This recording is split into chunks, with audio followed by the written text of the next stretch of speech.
प्रिय दर्शकों, आज के शब्द स्कूल में आज फिर से एक बार आपका दिल से अभिनंदन करती हूँ और परमेश्वर का भी धन्यवाद हो कि उसने हमें एक सुंदर अवसर एक बार फिर से दिया है, हमें भला चंगा रखा है, अच्छे स्वास्थ्य में रखा है कि हम मिलकर अपने शब्द स्कूल के पाठ का अध्ययन कर सकते हैं।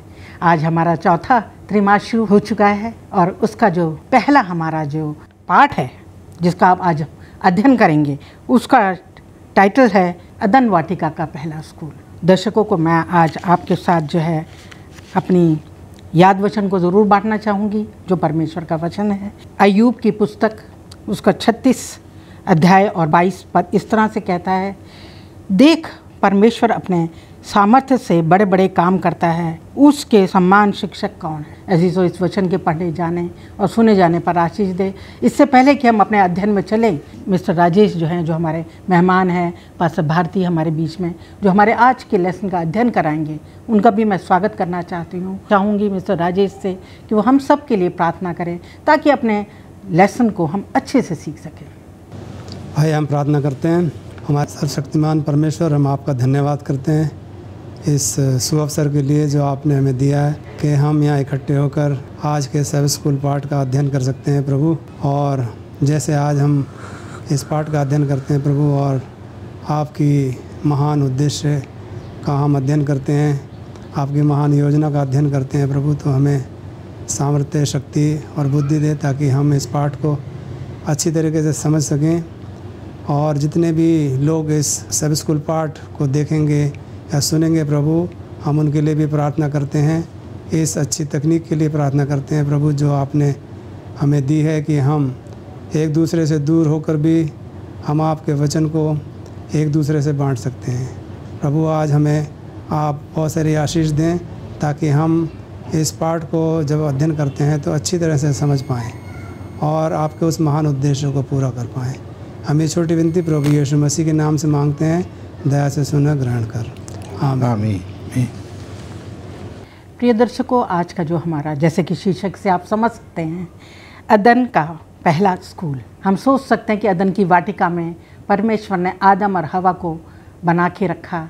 परमेश्वर ने अपने हाथों से अपने स्वरूप में आदम को बनाया, मिट्टी को अपने हाथ में लेके, और फिर हवा को भी बनाया और फिर उन्हें उस अदन की वाटिका में रखा और उनको कुछ कार्य दिया और उनको एक अच्छा वातावरण उन्हें दिया और कोई कमी और घटी उनके जीवन में उन्होंने नहीं दी। हम पाते हैं जब आपने बाइबल उत्पत्ति की पुस्तक में पढ़ा होगा कि कितना अच्छा जीवन, अच्छा सुंदर वनचर वहाँ पर थे, पशु पक्षी, नदी और तालाब और अच्छे वृक्ष उन्होंने दिए जिसमें से वो अपना खाना खा सकते थे। और जो है उन्होंने एक दूसरे का एक अच्छा साथी भी दिया ताकि वो अपना अच्छे से समय व्यतीत कर सके।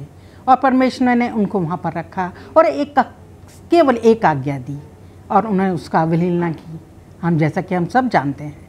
आइए इसके विषय में और भी हम सीखेंगे कि ये पहला स्कूल, इसमें परमेश्वर ने उनको क्या सिखाना चाहता, परमेश्वर का क्या उद्देश्य उनके जीवन से था और हम लोगों को क्या शिक्षा मिलती है। आइए इसको विस्तार से हम सीखेंगे पास्टर भारती और मिस्टर राजेश चंद से। मैं चाहूँगी पास्टर भारती से एक प्रश्न का जवाब कि रविवार का जो हमारा लेसन है उसमें है पहला स्कूल। इसका जो शीर्षक है, परमेश्वर आदम और हवा को अदन की वाटिका में रहने का क्या उद्देश्य था, उसने उनको उस अदन की वाटिका में परमेश्वर ने क्यों रखा।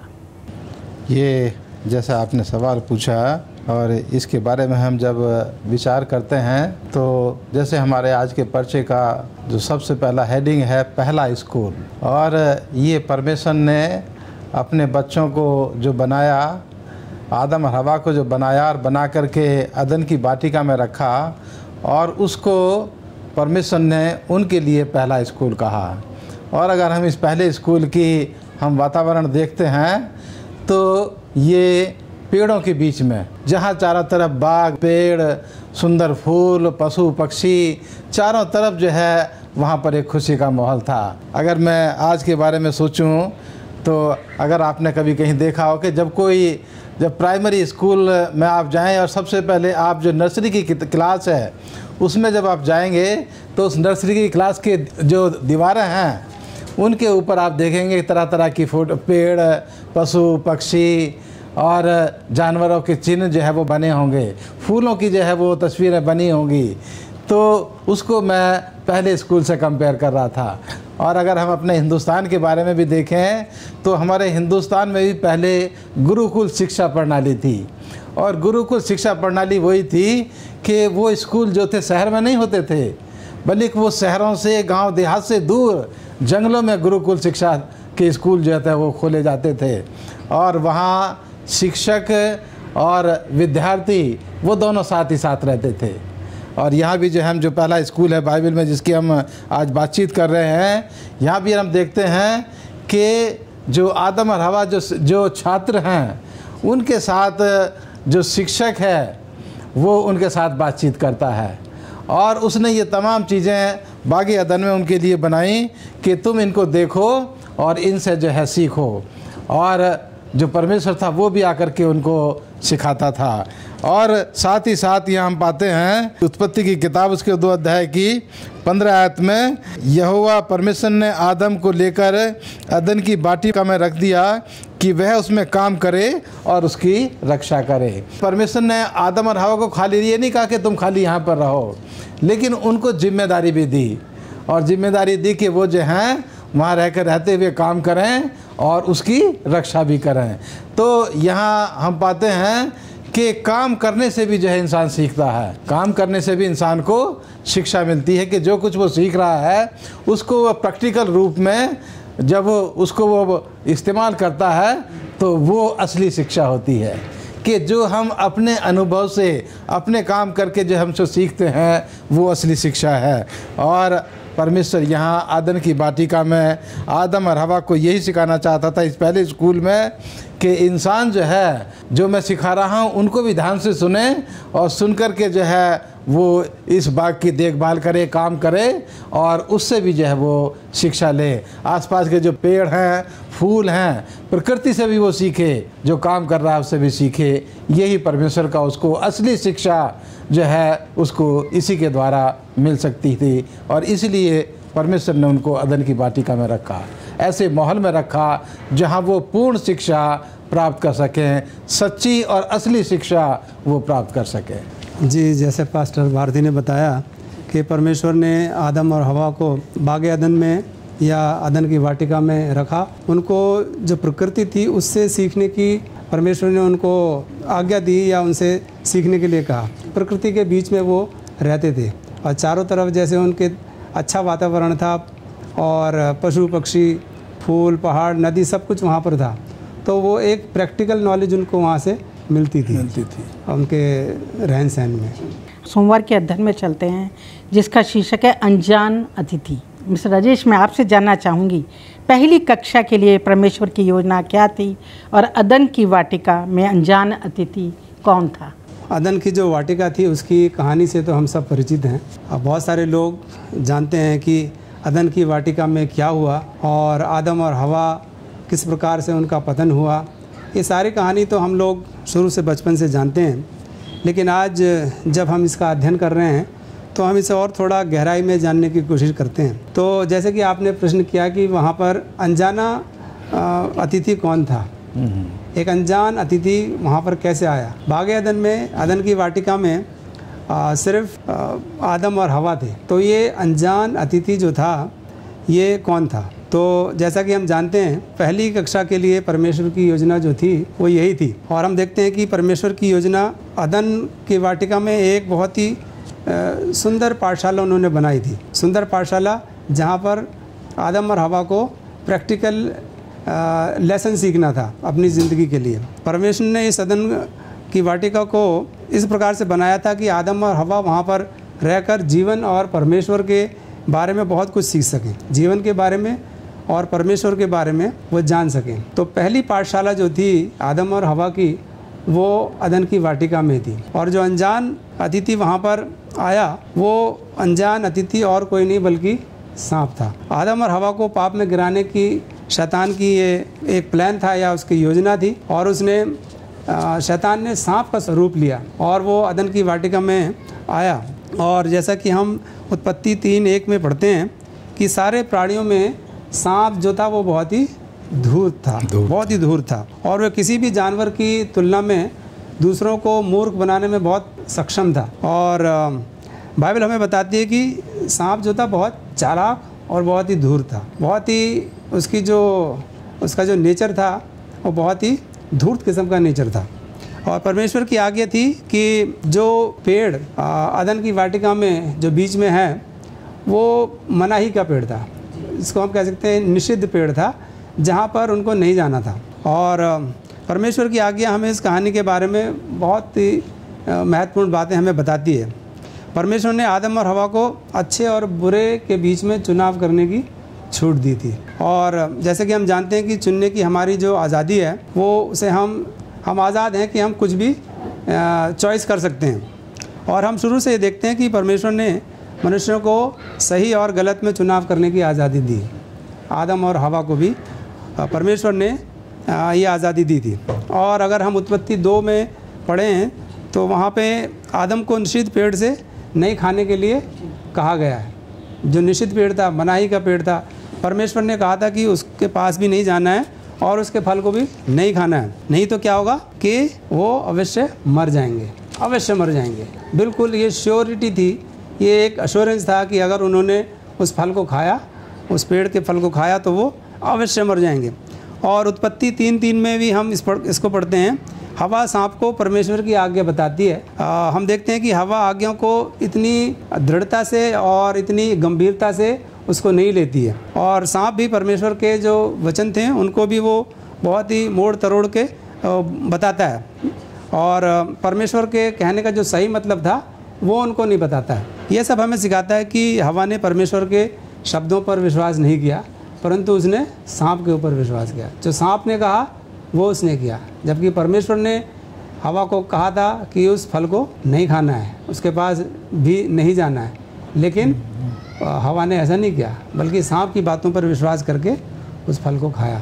जैसे भी चंद्रसार आशीष चंद जी ने बताया कि इंसान को परमेश्वर ने स्वतंत्रता दी, आज़ादी दी, चुनने की शक्ति दी कि वो जो है जो चाहे वैसा जो है वो डिसीजन वो ले सकता है। और वो हम आगे पढ़ेंगे कि उसका डिसीजन या उसका जो विचार उसने जिसका डिसाइड उसने किया वो ठीक नहीं था। और हवा को जो बताया गया था तो उसने जो है उसको बहुत एक दिल से जो पालन करना चाहिए कि नहीं, ये मेरे परमेश्वर ने, मेरे पिता ने मुझे बोला है, आज्ञा मानना है, तो वो उसने उस पर ध्यान नहीं दिया। आइए हम मंगलवार के पाठ में चलते हैं, जिसका शीर्षक इस तरह से है, इशारा समझने में नाकाम। मैं पास्टर भारती आपसे जानना चाहूँगी कि शैतान की चालों से हम कैसे सचेत रह सकते हैं, जैसे कि अब इस दुनिया में हम जी रहे हैं, उसकी चालें वो आज भी हम पर चाले चलते हैं। जैसा आपने अभी सवाल पूछा और जैसा चंद साहब ने भी बताया, शैतान जो था वो बहुत चालाक, बहुत धूर्त था कि जितने भी वहाँ पशु बनाए गए थे वो सब में चालाक, सबसे धूर्त था। और आज भी जो है इस दुनिया में जब शैतान काम कर रहा है, हम देखते हैं जैसे कि हवा के बारे में लिखा है कि हवा जो है उस बात को वो नहीं समझ पाई कि जब शैतान जो है वो सांप के रूप में पेड़ के ऊपर जो आया, जब हवा आदम के साथ वो बाग में काम कर रही थी और काम करते करते जो है वो अचानक से वहाँ से उठ कर के दूसरी तरफ चली गई, जबकि परमेश्वर ने उनको कहा था कि तुम दोनों को हमेशा साथ साथ रहना है, तुम दोनों कभी एक दूसरे से अलग ना होना। और यहाँ हम पाते हैं कि वो दोनों साथ ही साथ काम कर रहे थे, लेकिन अचानक से हवा जो है वो उठ करके दूसरी तरफ जो है वो घूमने जो है वो चली जाती है, जान करके नहीं, शायद अनजाने में। और वो जो उस पेड़ की तरफ अनजाने में जाती है, देखती है कि पेड़ कितना खूबसूरत है, कितना अच्छा है, उसका फल देखने में कितना मन भावना है, उस पेड़ के बारे में वो सोचने लगती है। और उसी परिस्थिति का, उसी मन की स्थिति का जो हवा सोच रही थी, उसका जो है वो फ़ायदा उठाता है और आकर के उससे सवाल करता है। तो यहाँ हम पाते हैं कि हवा जो है ये महसूस भी नहीं कर पाई कि मैं जो सोच रही हूँ उसका फ़ायदा ये शैतान जो है वो उठाने की कोशिश कर रहा है। और उसी स्थिति का उसने फ़ायदा उठाया और उसको जो है उस नियम में, उस आज्ञा में, उस गुनाह में जो है उसको उसने जो है वो फंसा दिया। और साथ ही साथ हम पाते हैं वो हवा उसके संदेश को, उसके हुक्म को जो है वो स्वीकार करती है और परमेश्वर के नियम को जो है वो हल्के में लेती है।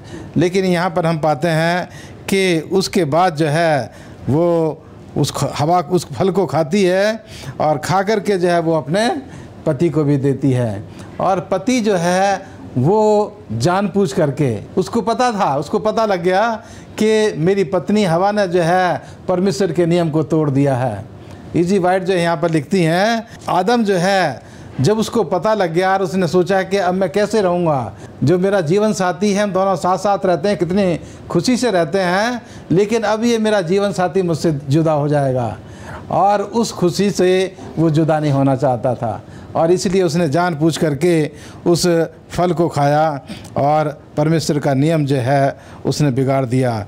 और इसलिए यहाँ पर हम पाते हैं कि आज भी शैतान जो है वो नए नए तरीक़ों से, जिनके बारे में हम सोचते भी नहीं हैं, जिनके बारे में हमने कभी स्वप्न में भी नहीं सोचा है, ऐसे तरीके आज इंसान के सामने लेकर के आता है और इंसान को बरगलाने की कोशिश करता है। जिस तरह से उसने हवा को जो है बरगला करके, बहला फुसला करके और उस नियम को, उस कानून को, उस आज्ञा को उसने जो है वो तोड़वा दिया।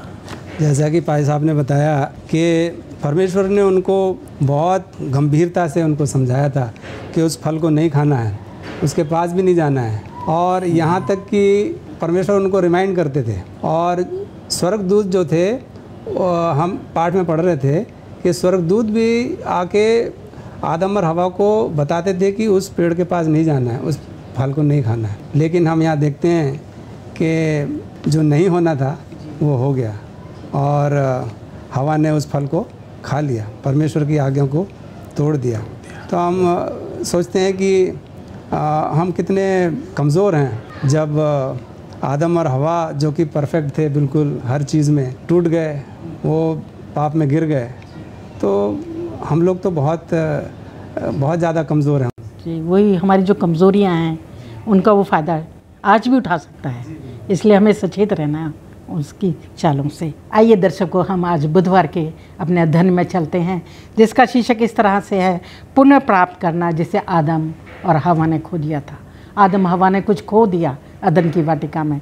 उससे मैं जानना चाहूँगी मिस्टर राजेश से कि पतन से पहले शिक्षा के लिए परमेश्वर की क्या योजना थी। जैसा कि आपने इसका शीर्षक पढ़ा है, पुनः प्राप्त करना, जिसे आदम और हवा ने खो दिया था। तो अगर हम इस प्रश्न को, इस टाइटल को देखते हैं, शीर्षक को देखते हैं, तो हमारे मन में भी ये सवाल उठता है कि उन्होंने आखिर खोया क्या, आदम और हवा ने क्या खो दिया। और हम उसका आंसर भी, उसका जवाब भी हम जानते हैं कि उन्होंने अनंत जीवन को खो दिया, क्योंकि वो पाप में गिर गए, उनका पतन हो गया।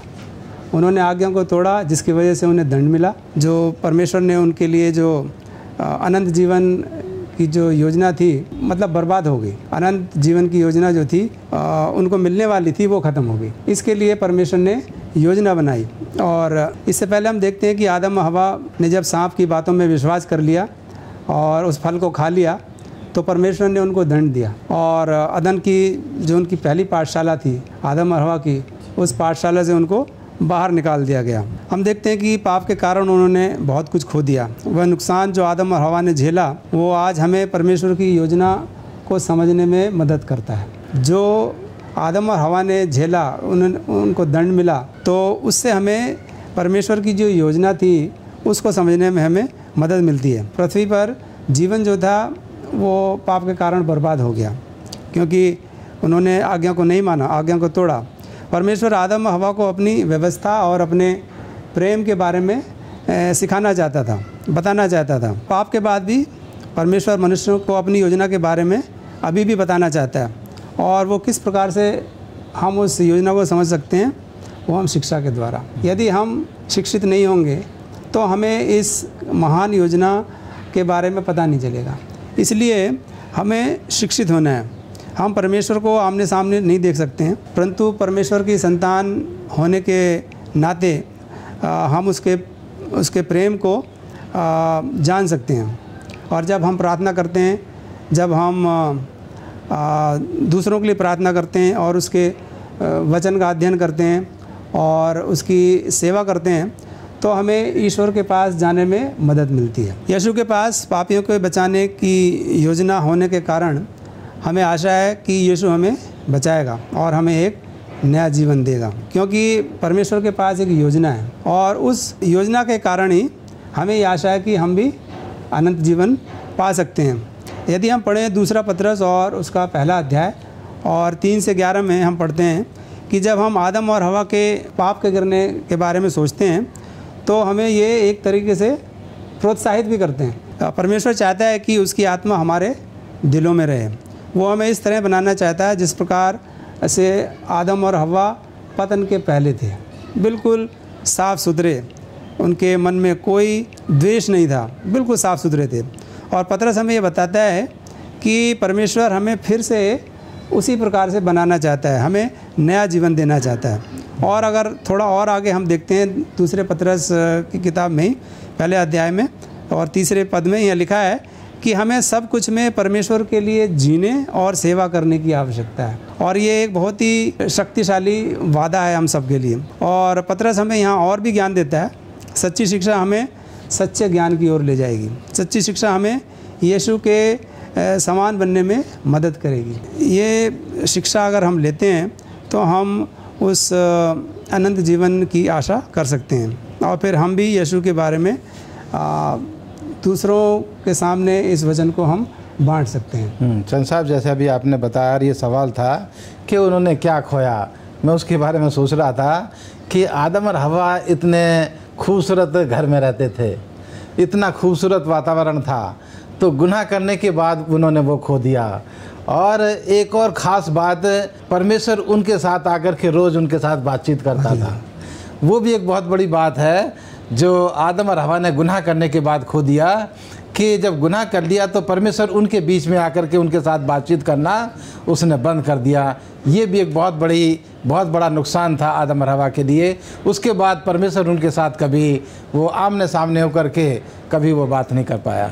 और उस परमेश्वर के प्रेम को भी देखते हैं हम कि उसका कितना प्रेम है, फिर भी उसके बावजूद भी, पाप करने के बाद भी जो है उसने उनको छोड़ा नहीं, आदम और हवा को, और उसके लिए उन्होंने एक योजना बनाई। आइए हम अपने बृहस्पतिवार के लेसन में चलते हैं अजीज़ों, जो हमारा आज का शीर्षक है, लोग जो अपने अगुओं का सम्मान नहीं करते। हमारे गुरुवार का ये जो है शीर्षक है। पास्टर भारती से मैं जानना चाहूँगी और हमारे दर्शकों को भी बताइए कि अपने अगुओं की आज्ञा पालन करने का सही तरीका क्या है। ये बहुत मुश्किल सवाल है, लेकिन हम इस मुश्किल सवाल का जवाब भी परमेश्वर के वचन से हमें सीखने की ज़रूरत है। और जैसा आज के पर्चे का यह हेडिंग है बृहस्पतिवार का, कि लोग जो अपने अगुओं का सम्मान नहीं करते, और जो आपने पर्चा सीखा, अभी आपने क्वेश्चन पूछा कि लोग जो हैं अगुओं का आज्ञा पालन क्यों नहीं करते, तो इसके बारे में मैं यहाँ पतरस का दूसरा पतरस और उसकी कुछ दूसरे अध्याय की कुछ आयतों को यहाँ पर पढ़ना चाहता हूँ। पहली आयत में लिखा है कि जिस प्रकार उन लोगों में झूठे भविष्यवक्ता थे, उसी प्रकार तुम में भी झूठे उपदेशक होंगे, जो नाश करने वाले पाखंड का उद्घाटन छिप छिप कर करेंगे और उस स्वामी का जिसने उन्हें मोल लिया है इनकार करेंगे और अपने आप को शीघ्र विनाश में डाल देंगे। ये पहली आयत मैंने पढ़ी है, दूसरा पतरस उसका दूसरा अध्याय और उसकी पहली आयत। और यहाँ लिखा है, यहाँ पतरस जो है वो उदाहरण दे करके बता रहा है कि जिस तरह से हमारे बीच में जो है वो झूठे उपदेशक थे, इसी तरह से तुम लोगों के बीच में भी जो है जो झूठे उपदेशक जो है वो होंगे, जो पाखंड का जो उद्घाटन छिप छिप कर करेंगे और उस स्वामी का जिसने उन्हें मोल ले लिया है उसका इनकार करेंगे और अपने आप को जो है वो अपने विनाश में जो है वो डाल देंगे। इसी तरह से मैं यहाँ इब्रानियों की किताब उसका 13वां अध्याय उसकी 7 आयत को पढ़ूँगा, जो तुम्हारे अगुवे थे और जिन्होंने तुम्हें परमेश्वर का वचन सुनाया उन्हें याद करो और ध्यान से उनके चाल चलन का अंत देखकर उनके विश्वास का अनुसरण करो। पौलुस रसूल लिख रहा है यहाँ पर, जो तुम्हारे अगुवे थे उनको जो है तो जिन्होंने परमेश्वर का वचन तुम्हें सुनाया उनको याद करो और उनके चाल चलन को ध्यान से देखो और तभी उनके विश्वास का अनुसरण करो। तो जो हमारे अगुवे हैं, यहाँ एक और आयत में पढ़ूंगा, 17 आयत, इब्रानियों 13 उसका 17, अपने अगुवों की आज्ञा मानो और उनके अधीन रहो, क्योंकि वो उनके समान तुम्हारे प्राणों के लिए जागते रहते हैं, जिन्हें लेखा देना पड़ता है। फिर इसी अध्याय की 24 में लिखा है, अपने सब अगुओं और सब पवित्र लोगों को नमस्कार करो। यहाँ इन सारी आयतों को पढ़ने से इस निष्कर्ष पर हम पहुँचते हैं, जो हमारे अगुवे हैं, हम जो हैं उनके आचार विचार को, उनके चाल चलन को ध्यान से देखें, जो उन्होंने सिखाया है उसके ऊपर ध्यान और मगन करें। और मैं तो यहाँ तक कहना चाहूँगा कि जो आपको सिखाया गया है उसको परमेश्वर के वचन से भी तोलो, क्योंकि अगर कोई आपको सिखा रहा है और वो परमेश्वर के वचन से मेल नहीं खाता है तो भले ही वो कितना ही भी ज्ञानी क्यों ना हो, उसको आपको नहीं मानना है। और यूहन्ना की किताब में भी लिखा है, जब यूहन्ना और पतरस को जब पकड़ लिया गया और उनको कहा कि तुम जो है अब यहाँ यीशु के नाम से प्रचार मत करो, तो उन्होंने क्या जवाब दिया? उन्होंने कहा कि हम परमेश्वर की आज्ञा माने या इंसान की आज्ञा माने। तो सबसे ज़रूरी है कि हमें परमेश्वर की आज्ञा को मानना है। और अगर हमारे लीडर्स, हमारे अगुवे, हमारे चर्च के जो लोग हैं, अगर उनका जीवन परमेश्वर के वचन के अनुसार है तो वो हमें परमेश्वर के अनुसार हमारी अगुवाई करते हैं, तो हमें उनकी आज्ञा को मानना है। लेकिन अगर कोई व्यक्ति आपको कहता है कि नहीं, आपको अपने माता पिता का आदर करने की ज़रूरत नहीं, अगर कोई आपका अगुवा ये कहता है कि आपको अपने माता पिता का आदर करने की ज़रूरत नहीं, तो आपको ये सोचना पड़ेगा कि ये व्यक्ति जो है मुझे परमेश्वर के वचन के खिलाफ ले जा रहा है या परमेश्वर के वचन के साथ ले जा रहा है। तो हम परमेश्वर के वचन की रोशनी में देख करके हम उनकी बातों को अपने जीवन में हम उतारें। लेकिन जहाँ तक आदर और सम्मान की बात है, हम हर एक अपने छोटे को, बड़े को, अपने बुज़ुर्गों को, अपने साथियों का हम आदर और सम्मान करें, क्योंकि लिखा है कि अगर हम आदर और सम्मान करेंगे तभी हमें आदर और सम्मान मिलेगा। भले ही आपसे कोई छोटा है, कोई बड़ा है, हमें आदर और सम्मान करना है। लेकिन जहाँ तक आज्ञा मानने की बात है, हम उसकी आज्ञा को परमेश्वर के वचन के साथ तोलें और उसके बाद उसको अपने जीवन में अमली जामा पहनाएं। हाँ, भाई साहब ने जैसे बताया कि जो हमारे अगुआ हैं वो एक तरीके से हमारे मार्गदर्शक होते हैं, वो हमारा मार्गदर्शन करते हैं, तो हमें उनकी इज़्ज़त करनी चाहिए, उनका आदर करना चाहिए। और जैसे कि आपने बताया कि जो कुछ भी वो सिखाते हैं, बताते हैं, वो परमेश्वर के वचन के अनुसार होना चाहिए। तो हमें अपने अगुओं की, अपने मार्गदर्शक जो हैं उनकी इज़्ज़त आदर करना चाहिए। और ये भी ज़रूरी कि वचनों को पढ़ते रहें जी, ताकि अगर कोई गलत शिक्षा हमें दी जाए तो हम सचेत रहें, उस पर ना चलें। आइए हम शुक्रवार के अध्ययन में चलते हैं अजीज़ों। और शुक्रवार में मैं मिस्टर राजेश चंद से जानना चाहूँगी कि प्रकृति ने अपने रहस्यों से आदम और हवा को क्या सबक सिखाया। देखिए, प्रकृति ने ही सब कुछ आदम और हवा को सिखाया, क्योंकि वे प्रकृति के बीच में ही रहते थे। प्रकृति ही उनका घर था, प्रकृति ही उनका सब कुछ था। सारी कुछ बातें जो हैं वो प्रकृति ने ही आदम और हवा को सिखाई। आदम और हवा परमेश्वर की संतान थे और वो उसके छात्र भी थे, और उन्हें बनाने वाला परमेश्वर उनका गुरु था। स्वर्गदूत आदम और हवा के पास आते जाते थे और इस जोड़े को परमेश्वर से बात करने की अनुमति थी। हम जानते हैं कि अदन की वाटिका में परमेश्वर आमने सामने रूबरू होके आदम और हवा से बात करते थे, और आदम और हवा वो जीवन के पेड़ का फल खाते थे। वो स्वास्थ्य से भरे हुए थे। वे करीब करीब एकदम हम कह सकते हैं कि स्वर्गदूतों के समान सद्गुण संपन्न थे। और प्रकृति ने अपने रहस्यों से आदम और हवा को बहुत सारे सबक सिखाए, परमेश्वर के चमत्कार सिखाए। अय्यूब की किताब और उसका 3 अध्याय और 16वें पद में हम पढ़ते हैं इस बारे में कि परमेश्वर के चमत्कार ने उन्हें अंतहीन खुशी दी। लोगों ने 6000 वर्षों से प्रकृति के नियमों का अध्ययन किया है। जिस प्रकार से हम जानते हैं कि इस पृथ्वी को बने हुए 6000 साल हो चुके हैं, और इन 6000 सालों में बहुत से लोगों ने प्रकृति का अध्ययन किया है। परमेश्वर ने आदम और हवा को इसके बारे में पहले से ही अध्ययन करा दिया था और उन्हें समझा दिया था। उन्होंने पत्ती, फूल, पेड़ों और जितने भी प्रकृति उनके चारों ओर थी, उन सब के रहस्यों को उन्होंने सीखा और उनके बारे में जानकारी हासिल करी। आदम जो था वो हर प्रकार के जानवर को जानता था। जल, थल और हवा के में रहने वाले जो प्राणी थे उन सब को वो भली भांति जानता था और उस छोटे से छोटे जीव को भी जानता था जो दिखाई नहीं देता है, परंतु जब सूर्य की रोशनी आती है तो उस सूर्य की रोशनी में वो प्राणी दिखाई देता है। और आदम ने प्रत्येक जानवर को उसका नाम दिया। वो सारे जानवरों की, पक्षियों की, जितने भी प्राणी थे उन सब की आदत को अच्छी तरह से जानता था, क्योंकि उसने पूरी तरीके से सारी प्रकृति का, सारे प्राणियों का अध्ययन किया था। उन्होंने पूरी प्रकृति का अध्ययन किया था। उन्होंने तारों और ग्रहों के बारे में सीखा। उन्होंने ये भी सीखा कि आकाश में बादल कैसे तैरते हैं, कैसे रहते हैं। उन्होंने प्रकाश, ध्वनि, दिन और रात सब के रहस्यों को उन्होंने भली भांति सीखा। परमेश्वर का नाम हर पत्ती, पहाड़, पत्थर, हर चमकते सितारे, पृथ्वी, हवा और आकाश में लिखा हुआ है और इसी के द्वारा, प्रकृति के द्वारा ही आदम और हवा ने सारे रहस्यों को सीखा।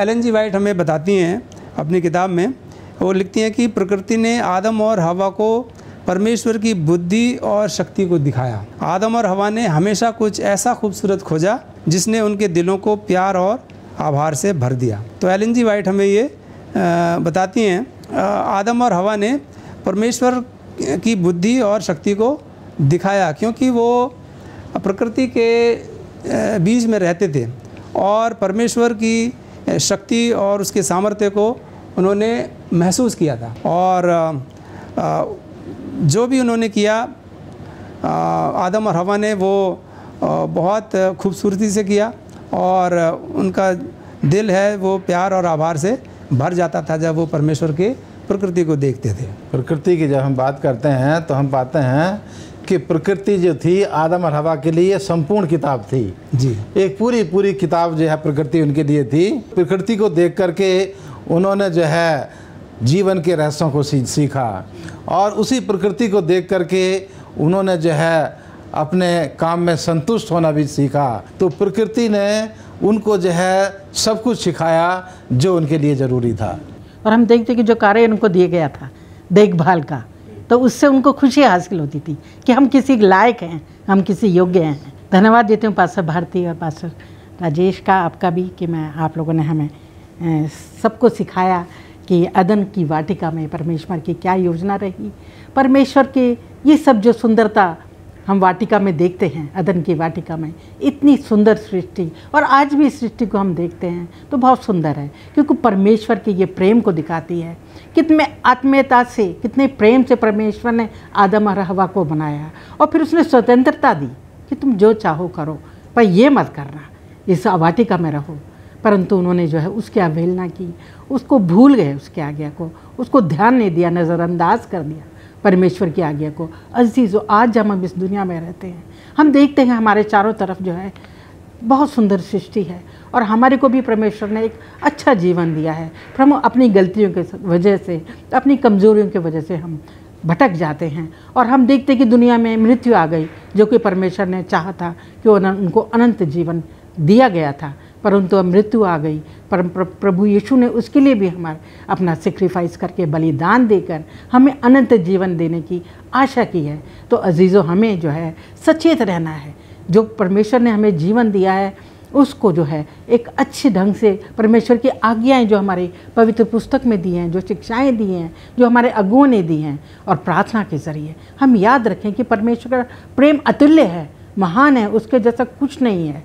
और हमें जो है उसके आज्ञाओं, वही दिखाता है कि अगर हम प्यार कैसे करते हैं, कि हम उसके आज्ञाओं का पालन करते हैं तो हम उसको प्रेम करते हैं। अपने प्रेम को दिखाने के लिए हमें उसके आज्ञाओं को पालन करना है और उस पर विश्वास करते हुए आगे बढ़ना। और ये जो हम सीखते हैं, ये हमारे अड़ोस पड़ोस और जितने भी हमारे लोग हैं उनको भी हम सिखाते रहें, बताते रहें, ताकि उनके जीवन में भी बदलाव आए। अजीज़ों, इसके साथ ही मैं अपने आज के अध्ययन को ख़त्म करना चाहूँगी और मैं चाहूँगी कि पास्टर भारती जो है हमारे सबके लिए प्रार्थना करें। अजीज़ों, आप सबको भी आशीष मिले। आइए दुआ करें। ज़मीन और आसमान के बनाने वाले परवरदिगार, हमारे ज़िंदगी के मालिक, हम तेरा धन्यवाद देते हैं कि तूने परमेश्वर आज का हमें समय दिया कि हम तेरे पवित्र वचन से सीख सके, और ख़ास करके अपने आदि माता पिता के बारे में, आदम और हवा के बारे में, कि खुदामंद जिन्होंने तेरे नियम को, तेरी आज्ञा को तोड़ दिया, और उस वजह से दुनिया में तमाम परेशानियां जो आज हम देखते हैं वो खुदामंद इस दुनिया में आई। और ख़ास करके ये मौत जो आज हमारे चारों तरफ है, परमेश्वर उसको भी जो है हमारे आज्ञा पालन ना तोड़ने से इस दुनिया में हम देख रहे हैं। इसलिए खुदामंद तुझसे दुआ करते हैं, तो हम तमाम की मदद कर कि हम तेरे नियम के मुताबिक, तेरी आज्ञा के मुताबिक अपने जीवन को व्यतीत करें, और तुझसे प्यार करते हुए अनंत जीवन के लिए अपने आप को तैयार कर सकें। तो हमारे तमाम श्रोताओं के साथ हो, उनके परिवारों पर, बाल बच्चों पर तेरी आशीष हो, उनके कामकाज पर आशीष दे। मसीह के नाम से मांगते हैं, आमीन।